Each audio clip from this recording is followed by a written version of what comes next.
Hi everyone, this is Armen from ArmensCraftRoom. Thanks for joining me today. Thought we'd take a look at the Altenew Mesmerizing Pours paper pack. It's 24 sheets of marbled pours. I acquired this pad from my Christy Marcotte mystery box, and we'll see what's left in here. So we've got versions of pattern here. You can see there's 2 patterns per strip. These can be cut out and used as a background. It even has a nice overlay here, so you could cut that as its own card. Right. And she's got some nice little side strips. These are good as accent pieces.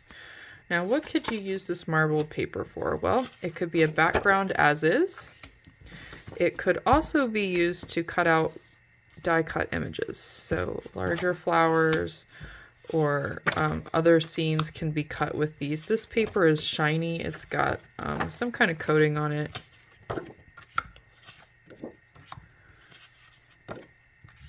This one's kind of cool. It looks like bacteria in a petri dish.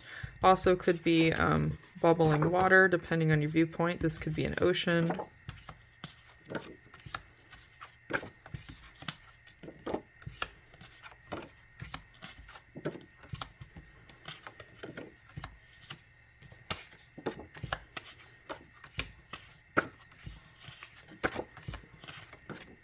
Alright, and that does it. That's a full paper pad. Almost all 24 pieces here out of that mystery box. So that's quite a bit of paper, which is really cool.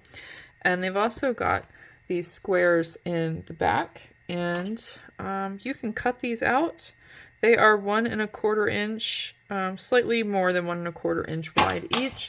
And you could cut these out individually and make patterns on your card, or even do a quilt-like card shape.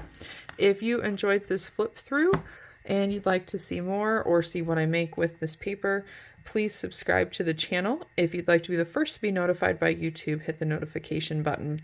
And of course, if you like the video, please click the thumbs up. That way YouTube knows to send this video out to other people who may have an interest as well. Thanks, and see you next time.